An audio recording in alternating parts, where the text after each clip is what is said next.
Hello बच्चों, मैं Satyendra Singh JRS academic YouTube channel पर आपका स्वागत है। आज बच्चों हम लोग शुरू कर रहे हैं मेंसुरेशन। मैथ में अगर देखा जाए तो मेंसुरेशन हम लोग शुरू कर रहे हैं और ये आईआरटी पॉलिटेक्निक रेलवे के एग्ज़ाम हुआ, एनडीए में या फिर सीडीएस वगैरह में यहाँ से क्वेश्चन बहुत अच्छे से आता है। ठीक है बच्चों, जितने भी कॉम्पिटिटिव एग्ज़ाम होता है सब में यहाँ से क्वेश्चन श्योर आता है। ठीक है, तो आइए हम लोग शुरू करते हैं मेंसुरेशन। अगर बच्चों मेंसुरेशन को अगर हम देखें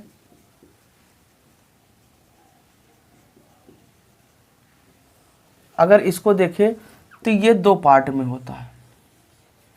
एक 2D होता है 2D और एक होता है 3D। ठीक है, एक क्या होता है 2D होता है और एक क्या होता है 3D। अब 2D मतलब जिसमें क्षेत्रफल दो भुजाएं होती हैं, दो विमाएं होती हैं। अगर दो विमाएं होती हैं तो उसे हम लोग क्या कहेंगे 2D कहेंगे। जैसे लंबाई चौड़ाई हुआ, ठीक है, चौड़ाई ऊंचाई हुआ, मतलब केवल दो ही मापे अगर उसमें हो तो उसे हम लोग क्या कहेंगे 2D कहेंगे। और 3D में हम लोग कहेंगे कि जिसमें तीन विमाएं हों, तीन विमाएं, इसीलिए इसे कहा जाता है 3 डायमेंशनल और इसे क्या कहा जाता है 2 डायमेंशनल। अब बच्चों इसमें पढ़ना क्या क्या है, इसमें अगर देखा जाए तो हमारा आता है सबसे पहले त्रिभुज आता है, दूसरा आयत आता है, तीसरा वर्ग आता है, वृत्त आता है। इन सब के बारे में पढ़ना पड़ेगा। ठीक है बच्चों, और इसमें आता है बेलन आता है,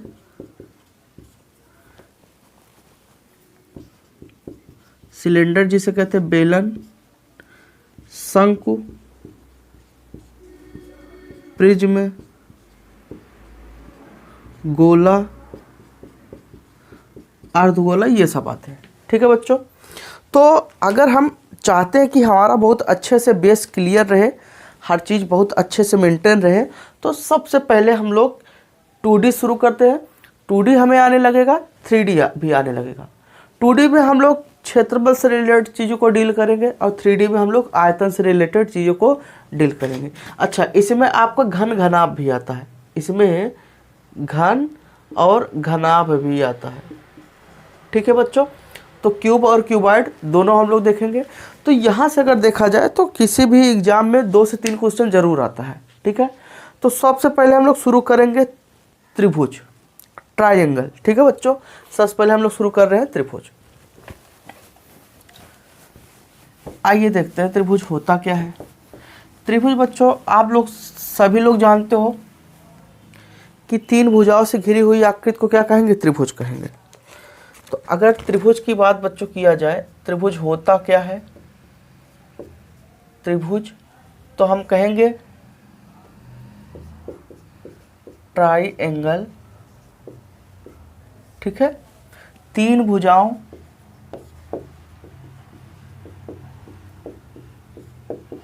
से घिरी आकृति को त्रिभुज कहते हैं। मतलब ऐसी आकृति जिसमें 3 भुजा हो, त्रिभुज कहते हैं। ठीक है बच्चों, अब ये क्या हो गया त्रिभुज। इसमें कितनी भुजाएं हैं, 1 2 3। अगर हम इसे ए मान लें, इसे बी मान लें, इसे क्या मान लें, सी। ठीक है बच्चों, तो अब एक चीज याद रखिएगा बच्चों, ए के सामने वाली भुजा क्या होती है, ए होती है। बी के सामने वाली भुजा बी होती है, स्मॉल बी। सी के सामने वाली भुजा स्मॉल सी। मतलब इस भुजा की लंबाई ये जो है ये क्या होगा, स्मॉल सी। इस भुजा की लंबाई स्मॉल ए और इस भुजा की लंबाई स्मॉल सी। अब त्रिभुज में 2 चीजें होती हैं, जरा समझिएगा। एक होता है बच्चों परिमाप, और एक होता है बच्चों क्षेत्रफल। बच्चों परिमाप को हम लोग पेरीमीटर कहते हैं,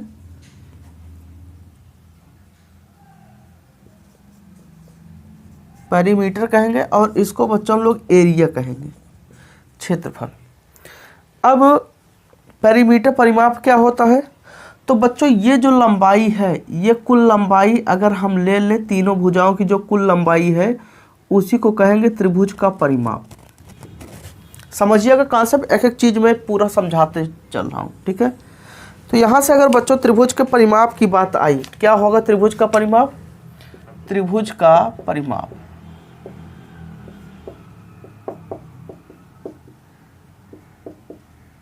परिमाप की बात बच्चों आ गई। तो परिमाप क्या होगा? तीनों भुजाओं की लंबाई को, तीनों भुजाओं की लंबाई को, की लंबाई के योग को परिमाप कहते हैं। ठीक है बच्चों। तो त्रिभुज में तीन भुजाएं कौन कौन सा? A B C. तो त्रिभुज का जो परिमाप होगा उससे हम लोग बच्चों कहेंगे ए प्लस बी प्लस सी। तो त्रिभुज का परिमाप बराबर फार्मूला क्या हो गया? ए प्लस बी प्लस सी, तीनों भुजाओं का योग। अब बच्चों अगर हम अर्ध परिमाप निकालें, इसका अर्ध परिमाप, इसे बच्चों कहते हैं सेमी पेरीमीटर, सेमी पेरीमीटर, अर्ध परिमाप। तो बच्चों क्या हो जाएगा? इस परिमाप का क्या हो जाएगा? आधा हो जाएगा। अगर अर्ध निकालना है तो अर्ध का मतलब आधा, तो जितना हमारे पास परिमाप है परिमाप का आधा, परिमाप बटा 2। अगर हम यहाँ देखें तो क्या हो जाएगा? परिमाप बटे 2। अब बच्चों अर्ध परिमाप को हमेशा यस से लिखते हैं। किससे लिखते हैं? एस से। तो एस से हमने लिखा, और परिमाप ए प्लस बी प्लस सी बटे 2। तो एस बराबर ए प्लस बी प्लस सी बटा 2। ये क्या है बच्चों? अर्ध परिमाप। तो अगर ये अर्ध परिमाप है तो अगर मैं 2 का यहाँ गुणा कर दूँ तो क्या हो जाएगा? परिमाप हो जाएगा। तो परिमाप को बच्चों हम लोग क्या 2s से लिख सकते हैं कि नहीं? बताओ बच्चों, लिख सकते हैं ना? तो ये त्रिभुज के परिमाप का फार्मूला हो गया। कोई दिक्कत बच्चों नहीं ना? अगर बच्चों हम उदाहरण देखें, एक एग्जाम्पल हम लोग देखें, अगर बच्चों हमने कहा कि एक ये त्रिभुज है, एक ये त्रिभुज है और ये ए भुजा, ये बी, ये सी, ये इसका शीर्ष है, वर्टेक्स है बी, और ये सी। अगर इसकी भुजा 5 सेंटीमीटर है, ये 4 सेंटीमीटर है, ये 2 सेंटीमीटर है, तो हमने कहा बताओ त्रिभुज का परिमाप कितना होगा। तो बच्चों अगर इसका आप परिमाप निकालोगे तो देखो बेटा, ये ए हो गया, ये क्या हो गया? बी हो गया, क्योंकि ए के सामने वाली भुजा ए, बी के सामने वाली भुजा बी, और सी के सामने वाली सी। तो बच्चों क्या होगा अगर देखा जाए तो यहाँ पर ए बराबर, यहाँ पर देखो बच्चों इसका परिमाप अगर निकालोगे आप तो क्या हो जाएगा? ए प्लस बी प्लस सी। ए का मान बच्चों कितना है? 4 है। बी का मान कितना है? 2 है। और सी का मान कितना है बच्चों? 5। तो 4 2 6, 6 5 11, 11 सेंटीमीटर क्या आ गया? त्रिभुज का परिमाप आ गया। समझ में आ गया बच्चों? तो ये क्या हो गया बच्चों? त्रिभुज का परिमाप। अब यहीं पर बच्चों अगर इसका अर्ध परिमाप निकालें तो क्या होगा? इसका आधा कर देंगे। अर्ध परिमाप मतलब कितना बच्चों? यस का मान अगर निकालें तो क्या हो जाएगा? तो 11/2 अर्थात 5.5 सेंटीमीटर। अब परिमाप एक प्रकार की लंबाई होती है, तो इसलिए इसका मात्रक क्या होगा? जो लंबाई का मात्रक यहाँ पर होगा तो क्या हो जाएगा? सेंटीमीटर। समझ में आ गया बच्चों? तो अगर जो लोग आज पहली बार जुड़े हैं, जो हमारा वीडियो आज पहली बार देख रहे हैं, अगर हमारे चैनल को सब्सक्राइब नहीं किए तो आप लोग कर लें। ठीक है बच्चों। अब बच्चों आगे चलते हैं। तो हमारे पास ये फार्मूला मिल गया। आइए बच्चों देखते हैं। हमारे पास एक क्वेश्चन है, अगर हम देखें क्वेश्चन नंबर 2, इसमें कहा एक त्रिभुज की भुजाएं, एक त्रिभुज की भुजाएं, त्रिभुज की भुजाएं 12 सेंटीमीटर, 6 सेंटीमीटर तथा 3 सेंटीमीटर है। 3 सेंटीमीटर है। त्रिभुज का परिमाप ज्ञात कीजिए।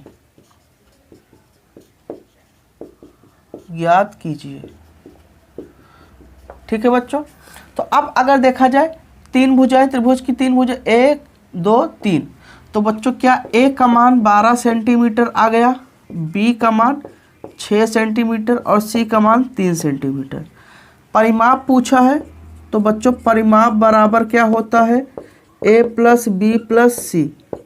ए का मान बच्चों 12 हो गया, बी का मान 6 हो गया, सी का मान 3, 12 6 18 3 21 सेंटीमीटर। तो ये बच्चों क्या हो गया, इसका परिमाप हो गया। समझ पा रहे हैं ना आप, कोई दिक्कत बच्चों? आइए और सवाल करते हैं जो आपके एग्जाम में आता है। ये तो बेसिक था, एकदम हम लोग बेसिक से चलेंगे। ठीक है बच्चों, अब देखते हैं जो आपके एग्जाम वगैरह में आता है उससे रिलेटेड सवाल देखते हैं। अगर हमारे पास बच्चों एक सवाल है, देखिए एक त्रिभुज की भुजाएं, एक त्रिभुज की भुजाओं का अनुपात, एक त्रिभुज की भुजाओं का अनुपात 2:3:4 है। कह रहा यदि परिमाप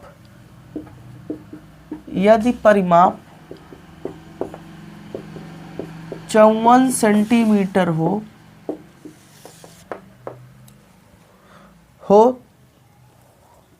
54 सेंटीमीटर हो तो सभी भुजाओं को ज्ञात कीजिए। सभी भुजाओं को ज्ञात कीजिए। ये बच्चों सवाल है, कह रहा है कि एक त्रिभुज की भुजाओं का अनुपात। देखिए बच्चों यहाँ पे भुजा नहीं दिया है, अनुपात दिया है, रेशियो दिया है। तो बच्चों भुजाओं का अनुपात, भुजा क्या है, ए अनुपात बी अनुपात सी।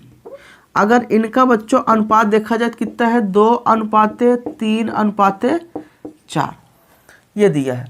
अब एक चीज़ जान लो बच्चों, अगर बेसिक मेथड से चले, जो नियम है 8 9 10 वाला, ये सब नियम, तो अगर देखें तो देखिए अनुपात क्या होता है, एक रेशियो होता है। अनुपात एक डिवाइड होता है, वो एक कंप्लीट नंबर नहीं होता। तो अगर यहाँ से अगर हम लें तो अगर a बराबर लेंगे तो यहाँ 2 है तो 2x, b बराबर लेंगे कितना है 3 है तो 3x, c बराबर लेंगे 4 है तो 4x। अनुपात में हमेशा गुणा होता है, ये नहीं कि अगर a अनुपात b अनुपात c है तो अब a का मान 2 ही होगा, नहीं, ऐसा कुछ नहीं है बच्चों। ठीक है, तो अब यहाँ पर ये हो गया। अब कह रहा है कि इनका परिमाप, अगर बच्चों इनका परिमाप हम देखें क्या होगा, a प्लस बी प्लस सी होगा। और इनका परिमाप a का मान बच्चों कितना 2x, b का मान 3x, c का मान 4x। अब बच्चों अगर देखा जाए तो यहाँ से जो परिमाप है वो कितना है, अब बच्चों का परिमाप देखा जाए तो 3 2 5 5 4 9x। अब परिमाप का मान कितना दिया है 54। तो बच्चों अगर परिमाप देखा जाए कितना आ गया 9x, और परिमाप का मान बच्चों को कितना दिया है 54 दिया है 54। तो क्या हो जाएगा 9x और 9 छके 54, तो x बराबर बच्चों कितना 6, x का मान कितना आ गया 6। अब यहाँ से a का मान कितना है जरा देखिए बच्चों, a का मान 2x है तो 2 गुणते x की जगह पे 6, 6 दूना 12 सेंटीमीटर। b का मान कितना है 3 गुणते x का मान 6, 6 त्रिक 18 सेंटीमीटर। c का मान कितना है 4 गुणते 6, 6 चौक 24 सेंटीमीटर। तो ये बच्चों क्या आ गया, तीनों भुजाएं आ गई। लेकिन बच्चों अब एक चीज़, ये क्या था, एक बेसिक मेथड था, ये क्या था, एक बेसिक मेथड था। लेकिन आप एग्ज़ाम में इतना समय बर्बाद नहीं करेंगे, ठीक है, आप एग्ज़ाम में इतना समय आपको बर्बाद नहीं करना चाहिए। तो आइए बच्चों देखते हैं, जैसे हमारे पास, अब देखिए ये तो बेसिक मेथड था, अब थोड़ा ट्रिक स्टाइल में देखते हैं। हमारे पास अनुपात कितना है 3 2 3 4। जैसे आप अनुपात को देखे हो तुरंत क्या करो लो, इन अनुपातों को जोड़ो, तो 3 3 2 5 5 4 9।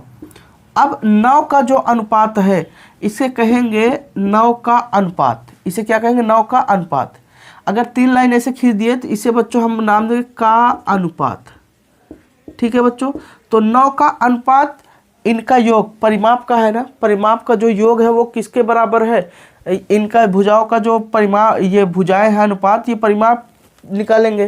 तो यहाँ से क्या हो जाएगा, 9 का अनुपात किसके बराबर, 54। तो बताओ बच्चों 1 का अनुपात, तो 9 छके 54।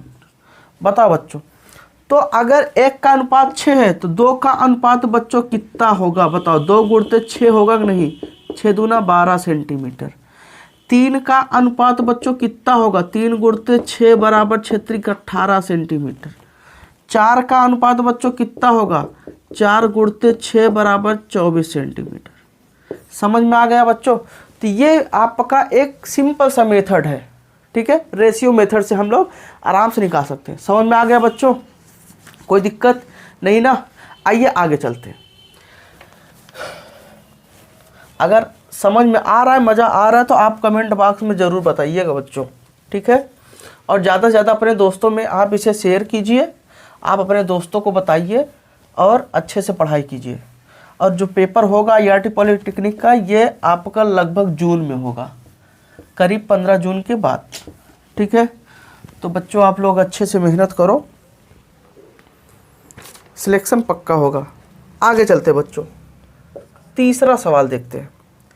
कहा है एक त्रिभुज, सेम वैसे ही सवाल है लेकिन थोड़ा चेंज है।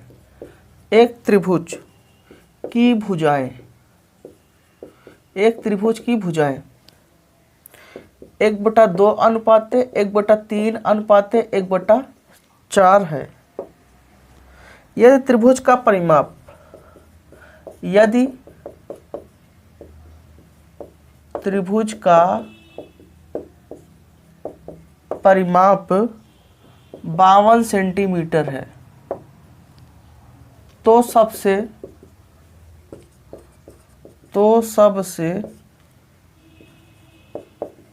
छोटी भुजा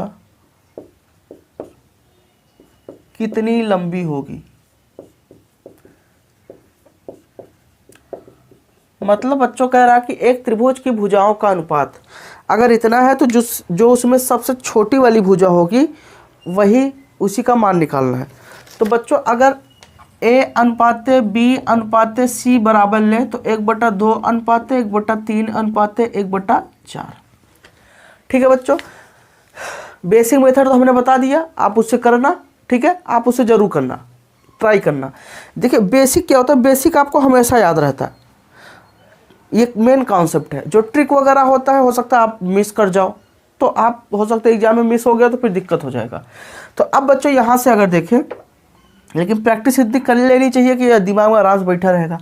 अब यहाँ देखिए ये बटे में है ना, अनुपात किस में, बटे में। जब अनुपात बटे में तुरंत क्या ले लो, इन सब का एलसीएम, 2 3 4 का अगर एलसीएम लोगे तो बच्चों कितना आएगा, 12।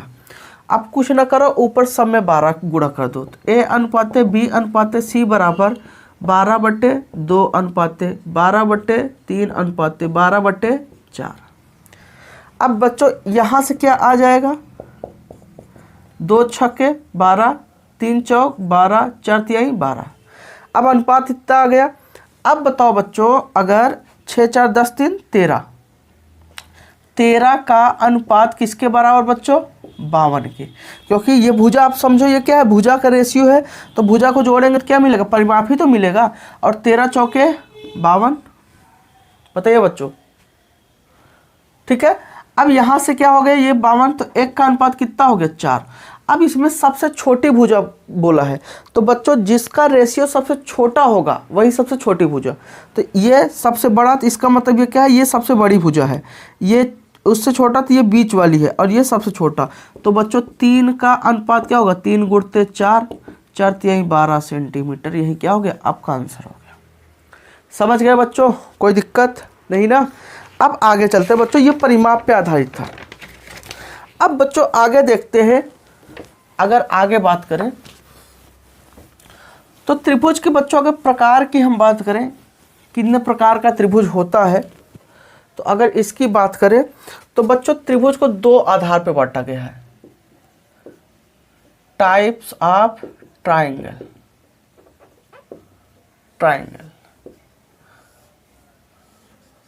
तो बच्चों ये दो आधार पर, एक बच्चों भुजाओं के आधार पर,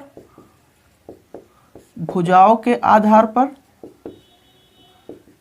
और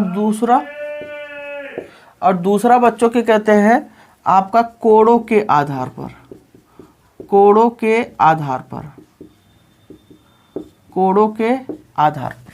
ठीक है बच्चों, देखिए भुजाओं का आधार मतलब भुजा और कोण का आधार मतलब कोण। तो अब अगर भुजा के आधार पर देखा जाए तो जो पहला त्रिभुज है वो है आपका समबाहु त्रिभुज, समबाहु त्रिभुज। सम का मतलब बच्चों बराबर होता है, बाहु मतलब बच्चों भुजा होता है, और त्रिभुज मतलब त्रिभुज। तो बच्चों हम क्या कह सकते हैं, ऐसी त्रिभुज जिसकी सभी भुजाएं क्या हो बराबर। सम मतलब बराबर, समबाहु त्रिभुज जिसकी सभी भुजाएं क्या बराबर। जैसे बच्चों हमने ये ले लिया, अब इसकी सभी भुजाएं बराबर है, ए ए ए, अब इसकी सभी भुजाएं बराबर है, तो ये क्या होगा समबाहु त्रिभुज। दूसरा है समद्विबाहु त्रिभुज, द्विबाहु त्रिभुज। अब बताओ बच्चों, सम का मतलब बराबर, द्वि का मतलब दो, बाहु मतलब भुजा, त्रिभुज मतलब त्रिभुज। तो ऐसा त्रिभुज जिसकी दो भुजाएं बराबर हो। ठीक है बच्चों, ये ए ये बी, तो इसकी दो भुजाएं क्या है बराबर है और ये अलग। अब तीसरा है विषम बाहु त्रिभुज, विषम बाहु त्रिभुज। विषम बाहु त्रिभुज बच्चों क्या होता है, अब विषम का मतलब अलग अलग, बाहु मतलब भुजा जिसकी सभी भुजाएं क्या हो अलग अलग। तो बच्चों ये ए बी सी, अब इसकी सभी भुजाएं क्या है अलग अलग। ठीक है, तो ये क्या हो गया आपका विषम बाहु त्रिभुज। अब कोणों के आधार पर अगर बात करें तो कोणों का आधार पर पहला होता है न्यून कोण त्रिभुज, न्यून कोण त्रिभुज। न्यून कोण त्रिभुज मतलब ऐसा त्रिभुज जिसका कोण क्या हो न्यून कोण हो।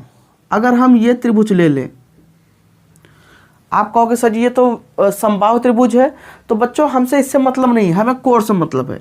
क्या ये कोण न्यून कोण का मतलब थीटा का मान किससे 90 अंश से क्या हो कम हो, मतलब थीटा का मान 90 अंश से कम। जिधर मुंह खुला होता है वो क्या होता है हमेशा बड़ा, तो 90 बड़ा रहेगा, थीटा क्या रहेगा छोटा रहेगा। तो त्रिभुज का जो कोण है वो थीटा का मान 90 अंश से हमेशा कम, 45 डिग्री 60 डिग्री 30 डिग्री अगर इतना होता है तो उसे हम क्या कहेंगे न्यून कोण त्रिभुज। ठीक है बच्चों, दूसरा आपका आता है समकोण त्रिभुज, समकोण त्रिभुज जिसे राइट एंगल ट्रायंगल कहते हैं, समकोण त्रिभुज।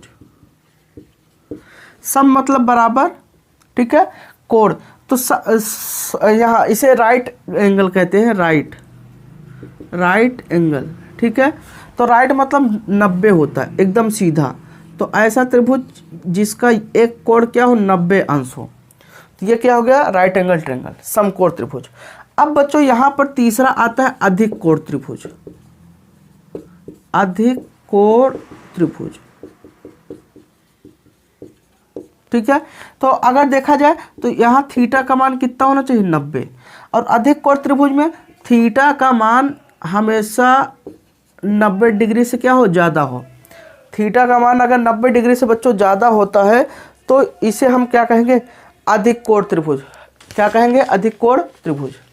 ठीक है बच्चों, तो अब ये बच्चों के कहते हैं आपका त्रिभुज का क्या हो गया प्रकार हो गया। कोई दिक्कत बच्चों नहीं ना, समझ में आ गया। तो खैर इन त्रिभुजों के बारे में एक बार हम लोग फिर से पढ़ेंगे जब ज्योमेट्री हम लोग पढ़ेंगे। ठीक है, तो ज्यामिति जब पढ़ेंगे उसमें त्रिभुजों का क्या कहते हैं एक अलग, तब उस वहाँ पे उसकी भुजाओं वगैरह के बारे में, कोण वगैरह के बारे में, उसकी समरूपता क्या है, इन सब के बारे में पढ़ेंगे। और यहाँ हम केवल इसके क्षेत्रफल से रिलेटेड चीज़ों को क्या करते हैं डील करते हैं। ठीक है बच्चों, तो ये तीन प्रकार, ये दो टाइप से त्रिभुज को हम लोगों ने देखा। अब बच्चों आगे बात करते हैं त्रिभुज का जो क्षेत्रफल हम निकालते हैं, अगर उसकी बात करें, आइए बच्चों देखते हैं। अब अगला देखते हैं, अब त्रिभुज का बच्चों हम लोग क्या निकालना, त्रिभुज का क्षेत्रफल निकालना है। जैसे मान लो हमारे पास एक त्रिभुज ये है, हमारे पास एक त्रिभुज ये त्रिभुज ए, ये बी, ये सी। ए के सामने वाला बच्चों क्या हो गया ए, बी के सामने वाला बी, सी के सामने वाला सी। अब बच्चों ये क्या होगा त्रिभुज का आधार, ये क्या होगा त्रिभुज का आधार। अगर त्रिभुज यहाँ से लो तो ये क्या हो गया आधार, अगर त्रिभुज यहाँ से लो तो ये क्या हो गया आधार। ये क्या है त्रिभुज का शीर्ष है, ठीक है, वर्टेक्स जिसे बोलते हैं। अब बच्चों अगर हम यहाँ पर त्रिभुज का क्षेत्रफल निकालें तो त्रिभुज का, अगर ये बच्चों क्या हो गया ये आधार हो गया, अगर ये आधार हो गया तो ये बच्चों क्या होगी उसकी ऊंचाई, ये ऐसे हम परपेंडिकुलर डाल देते, ये इसकी क्या हो जाएगी हाइट h1, क्या होगा हाइट h1। तो त्रिभुज का जो क्षेत्रफल होता है, त्रिभुज के क्षेत्रफल को डेल्टा से लिखते हैं, ठीक है, त्रिभुज के क्षेत्रफल को डेल्टा से लिखते हैं। तो त्रिभुज का क्षेत्रफल 1/2 गुणते आधार गुणते ऊंचाई, ठीक है बच्चों। अब यहाँ से अगर इसे माने ये वाली ऊंचाई ले तो क्या हो जाएगा डेल्टा बराबर क्या हो जाएगा 1/2 आधार बच्चों कौन वाला होगा, क्या ये वाला होगा a गुणते ऊंचाई कितना h1। तो हम लिखेंगे 1/2 a h1। बताओ बच्चों ये होगा कि नहीं। अब अगर हम ये वाला ले ले, अगर हम इसको आधार मान ले, b को आधार मान ले, तो क्या हमें परपेंडिकुलर ऐसे डालना पड़ेगा, क्या ये इसकी ऊंचाई हो जाएगी कि नहीं बच्चों बताओ। तो ये क्या हो जाएगा s2 हमने मान लिया, तब क्या होगा 1/2 गुणते आधार कितना b गुणते ऊंचाई कितनी s2। तो हम लिखेंगे 1/2 bh2। समझ में आ गया। तीसरा अगर बच्चों हम लोग देखें यहाँ पर, अगर हम इसे आधार मान लें, सी वाले को आधार मान लें, तो क्या बच्चों ये ऐसे हम परपेंडिकुलर डालेंगे, ये ऊंचाई कितना है s3, तो यहाँ से 1/2 गुणते सी गुणते s3, तो क्या हो जाएगा 1/2 ch3। तो ये बच्चों क्या होगा क्षेत्रफल। हम कह सकते हैं कि अगर त्रिभुज का आधार और ऊंचाई हमें पता हो तो हम यहाँ से 1/2 आधार गुणते ऊंचाई से क्या कर सकते हैं निकाल सकते हैं। हम जो वाली भुजा को आधार मानेंगे उस पर हम परपेंडिकुलर डालेंगे, उस परपेंडिकुलर ऊंचाई को, उस लंबवत ऊंचाई को और उसके आधार का गुणा करके 1/2 कर देंगे, वही हमारा क्या हो जाएगा बच्चों क्षेत्रफल हो जाएगा। समझ पा गए आप, समझ में आया कि नहीं बच्चों। अब आइए इस पर हम लोग एक सवाल देखते हैं, ठीक है बच्चों। सिंपल सा सवाल है, जैसे हमने कहा यहाँ पर सवाल एक हम लिख रहे हैं,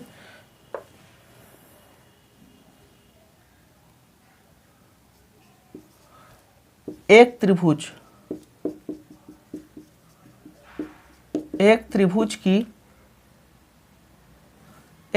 का आधार 5 सेंटीमीटर है तथा ऊंचाई 13 सेंटीमीटर है उसका क्षेत्रफल ज्ञात कीजिए।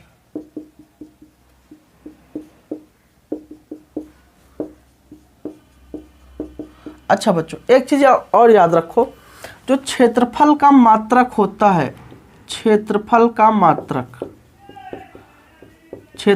मात्रक जो होता है वो बच्चों होता है, क्या होता है जो मात्रक, ये जो भुजाएं होती हैं इनकी लंबाई जिसमें होती है, जिस यूनिट में होती है उसी का होता है।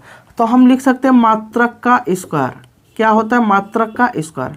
अब बच्चों मात्रक का स्क्वायर का मतलब क्या है, अगर ये भुजा सेंटीमीटर में क्या होगा सेंटीमीटर स्क्वायर। अगर भुजा बच्चों किस में होगा, भुजा अगर सेंटीमीटर में होगा तो इसका जो क्षेत्रफल होगा वो क्या होगा सेंटीमीटर स्क्वायर। इसे हम लोग क्या कहेंगे वर्ग सेंटीमीटर कहेंगे, इसे क्या कहेंगे वर्ग सेंटीमीटर कहेंगे, इसे क्या कहेंगे वर्ग सेंटीमीटर, ठीक है बच्चों। अगर भुजा आपका, अगर भुजा यही किस में होगा बच्चों मीटर में होगा, इसमें होगा मीटर में, तो ये क्या हो जाएगा मीटर स्क्वायर, इसे क्या कहेंगे मीटर स्क्वायर। तो ये क्या हो जाएगा बच्चों मीटर स्क्वायर, इसी को हम लोग कहेंगे वर्ग मीटर, इसे क्या कहेंगे हम लोग वर्ग मीटर, ठीक है बच्चों। वर्ग का मतलब स्क्वायर होता है और हिंदी में इसे वर्ग मीटर कहेंगे। तो भुजा जिसमें होगा क्षेत्रफल उसी में हो जाएगा। ठीक है बच्चों, यूनिट का विशेष ध्यान रखिएगा, याद रखिएगा। कहीं कहीं आपको ऐसा मिल जाएगा कि यूनिट वहाँ पे बदल देगा, 2 भुजाएं रहेंगी, 2 भुजाएं 3 भुजाएं रहेंगी, जिसमें से 2 का यूनिट सेम रहेगा, 1 का अलग रहेगा। तो आप फार्मूले को तभी आप वैल्यू को पुट करोगे जब 3 के तीनों एक ही यूनिट में होंगे। ठीक है, तीनों भुजाएं किस में होंगे, एक ही यूनिट में होंगे, एक ही मात्रक में होंगे। ठीक है, मात्रक का विशेष ध्यान रखिएगा। तो अब बच्चों हमारे पास जैसे है त्रिभुज का आधार। बच्चों ये आधार है, आधार को अगर हम मान लीजिए आधार कितना है 5 सेंटीमीटर और ऊंचाई बच्चों कितना है 13 सेंटीमीटर। कहा है उसका क्षेत्रफल निकालिए। क्या बच्चों 1/2 आधार गुणते ऊंचाई होता है कि नहीं, बताओ बच्चों। 1/2 आधार गुणते ऊंचाई, तो 1/2 आधार बच्चों कितना है 5 और ऊंचाई बच्चों कितना है 13। अब यहाँ देखिए, यहाँ से अगर आप कितना 13 चौका 65, 65 बटे कितना 2, आप 2 से काटो, 2 तिहाई 6 और 2 दूना 4, 0.5, 32.5। भुजाएं देखिए सेंटीमीटर में, तो क्या हो जाएगा सेंटीमीटर स्क्वायर, यही इसका क्या हो जाएगा बच्चों क्षेत्रफल हो जाएगा। समझ में आ गया बच्चों। आगे बात करते हैं, इसमें कहा है कि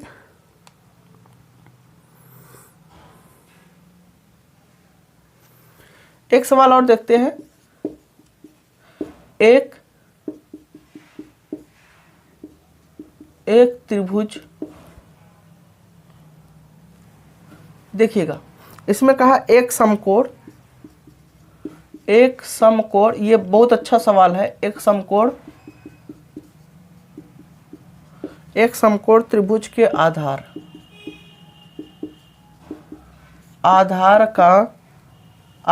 की लंबाई 5 सेंटीमीटर तथा कर्ण 13 सेंटीमीटर है। त्रिभुज का क्षेत्रफल क्या होगा, त्रिभुज का क्षेत्रफल क्या होगा। बच्चों अगर आपको कॉन्सेप्ट समझ में आया है तो आप इसे ट्राई करो, थोड़ा सा दिमाग लगाओगे अपने आप सवाल आ जाएगा। ठीक है, आप वीडियो को रोक कर आप पहले ट्राई करो। ठीक है, अगर आ जाता है तो बहुत अच्छा है, नहीं तो हम बता ही रहे हैं। ठीक है बच्चों, अब हमारे पास ये सवाल है, एक समकोण त्रिभुज के आधार की लंबाई। समकोण त्रिभुज मतलब ऐसा त्रिभुज जिसका एक कोण कितना हो 90 अंश हो। तो ये क्या हो गया बच्चों समकोण त्रिभुज, ये कितना हो गया 90 अंश। अब बच्चों इसमें कहा है समकोण त्रिभुज, अगर ये बच्चों समकोण त्रिभुज है, अगर ये भुजा A, ये B, ये C, तो बच्चों अगर हम ये कोण लेते हैं तो ये क्या होगा लंब होगा, ये आधार होगा, ये क्या होगा कर्ण होगा। तो बच्चों कर्ण कितना है 13 सेंटीमीटर, क्या ये बच्चों कर्ण होगा, और ये बच्चों कितना है 13 सेंटीमीटर। आधार कितना दिया, आधार की लंबाई 5 सेंटीमीटर, ये बच्चों क्या हो गया आधार। तो ये बच्चों क्या लंब होगा, ये क्या होगा इसकी ऊंचाई या लंबाई होगी। अब यहाँ से बच्चों देखिए कहा कि इसका क्षेत्रफल निकालिए, इसका क्या निकालना है क्षेत्रफल। तो क्षेत्रफल बच्चों हम तभी निकाल सकते हैं, हमारे पास फार्मूला क्या है 1/2 आधार गुणते ऊंचाई। तो अगर ये ऊंचाई बच्चों हमें मिल जाए तो क्या हम आराम से निकाल सकते हैं। तो आधार तो हमारे पास है, आधार है लेकिन लंबाई ऊंचाई नहीं है। तो हम जानते हैं कर्ण का स्क्वायर बराबर लंब का स्क्वायर धन क्या हो जाएगा बच्चों आधार का स्क्वायर। कर्ण का मान बच्चों कितना है 13 का स्क्वायर, लंबाई का मान लंब का मान कितना है नहीं पता, निकालना है। ठीक है, और आधार का मान कितना है 5 का स्क्वायर। 13 तरह में 169 होता है, और ये लंब का स्क्वायर धन ये क्या हो जाएगा बच्चों 25, 5 के स्क्वायर 25। इसको बच्चों इधर करेंगे 169, ये प्लस है इधर आएगा तो क्या हो जाएगा माइनस, और ये क्या हो जाएगा लंब का स्क्वायर। तो अब बताओ बच्चों यहाँ से लंब का स्क्वायर बराबर, अगर आप घटाओगे 169 में 25 घटाओगे तो बच्चों 144 आएगा। अब यहाँ से क्या हो जाएगा लंब बराबर करोगे तो स्क्वायर रूट क्या हो जाएगा 144, और इसका वर्गमूल बच्चों क्या होगा 12 सेंटीमीटर। तो मतलब जो ऊंचाई आई है वो कितना 12 सेंटीमीटर। क्या क्षेत्रफल अब नहीं निकाल लेंगे बच्चों, बताओ 1/2 आधार गुणते ऊंचाई, बताओ बच्चों 1/2 आधार बच्चों कितना हो गया, आधार 5 है और ऊंचाई बच्चों कितना है 12। अगर यहाँ से काटे तो 6 दूना 12 हो जाएगा और 5 गुणते 6 अर्थात 6 पंजे 30। अब बताओ बच्चों क्या सभी भुजाएं सेंटीमीटर में है? क्या हो जाएगा 30 सेंटीमीटर स्क्वायर। यही क्या होगा बच्चों इसका क्षेत्रफल हो गया। ठीक है बच्चों, समझ में आ गया। तो ये क्या था त्रिभुज का क्या कहते हैं क्षेत्रफल निकालने का तरीका था। ठीक है बच्चों, कोई दिक्कत नहीं ना। तो इस पार्ट के लिए बच्चों इतना ही। अगर आपको हमारा वीडियो अच्छा लगा है तो आप हमारे वीडियो को ज़रूर लाइक करें और कमेंट में बताएं कि आपको कैसा लगा, अच्छा लगा या नहीं। मैं एकदम बिल्कुल बेसिक से पढ़ाऊंगा और अच्छे अच्छे क्वेश्चन यहाँ पे कराऊंगा। ठीक है बच्चों।